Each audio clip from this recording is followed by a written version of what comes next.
I've gone down a little bit of a rabbit hole. And, okay, so if you watched the last video, we did a little subject on phantom sense and my little epiphany moment of phantom sense is hypnosis.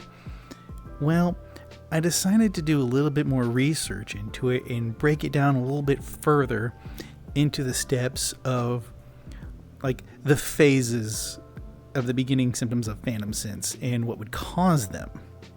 So this can be easily broken down into 3 different sections. The first section, what I mentioned on the last video, is the suspension of disbelief. Now we're going to go ahead and define that. It is to temporarily allow oneself to believe something that isn't true, especially in order to enjoy a work of fiction.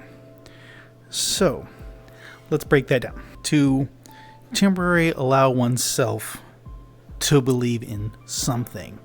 So what are we allowing ourselves in the case of the phantom sense? And this is just my hypothesis still. So what's going on is, you put on your headset and sorry, that was my phone. You're escaping into VR. You're escaping reality into virtual, and you're allowing yourself to become immersed in virtual. So like, instead of looking at your hand and seeing your hand, you're seeing your avatar's hand, and there's a part of your brain that's saying, hey, this hand that I'm looking at is my hand. That is the suspension of disbelief. So, we all know that VR is not actual reality. It's virtual reality. It is, in this case, our work of fiction. But we perceive it to be real because the technology has come so far. For those of you who are in my age range, you might remember the Virtual Boy. That was not VR. That was a headache. The second section is of this little epiphany of mine is the actual hypnosis part. So once you get into the suspension of disbelief, we go into hypnosis. So the definition of hypnosis is the induction of a state of mind, or in the induction of a state of consciousness in which a person apparently loses the power of voluntary action and is highly responsive to suggestion or direction. In that case, where does hypnosis fall into this? Well, like I explained yesterday, once you get into the suspension of disbelief, your phase 1, your phase 2 is hypnosis. So when you get into this phase, this is when you are immersion. So for people like myself, for example, full body user, this is about as immersed as you can get with the current technology that we have. Or in the case of people that are half body, a lot of their phantom sense, from what I've heard, is like waist up, because unless they can do the waist down.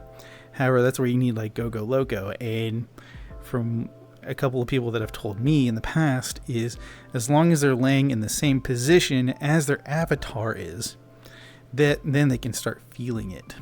Whereas, say you're sitting in a chair but your avatar is laying down,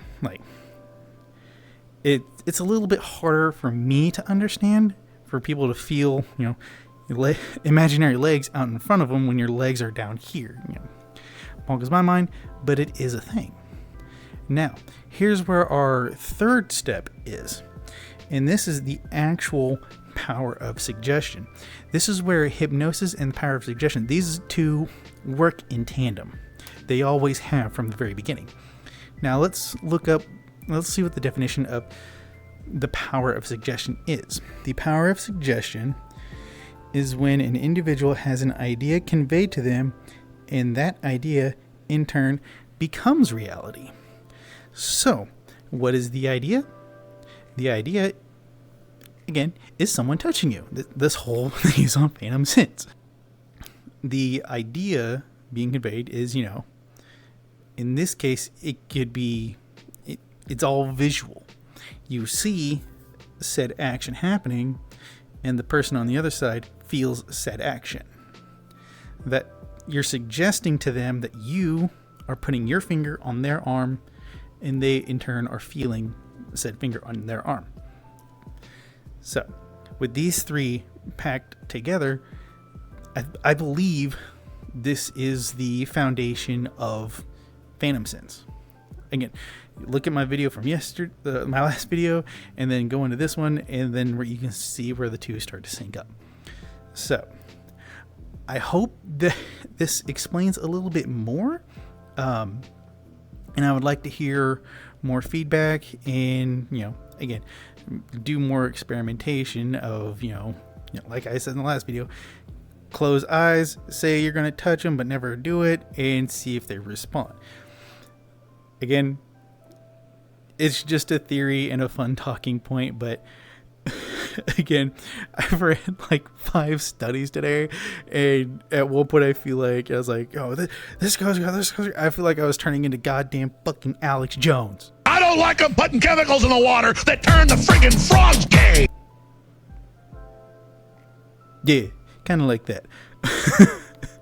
But anyway, again, thanks for watching and listening to my rambling bullshit. But if I am wrong and something, and you believe something differently, please tell me. I would love to discuss it with you down into the comments, or we could actually meet up in VRC, because my name is the exact same, Henny VR, just all one word in VRC. And with that, if you stuck around this long to listen to my rambling, here's a fun little blooper for you that I did. And yeah, y'all have a good one. I don't like them putting chemicals in the water that turn the friggin' frogs gay. Do you understand that? Turn the friggin' frogs gay. Serious crap. Gay. Frogs, friggin' frogs. It's not funny. I'm gonna say it real slow for you. Gay. Frogs.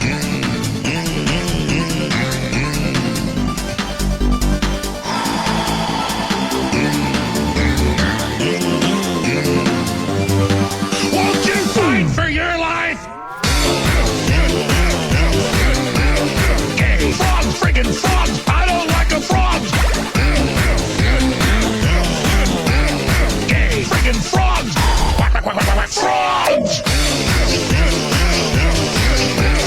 Friggin' frog crap. Won't you fight the frogs? It's not funny.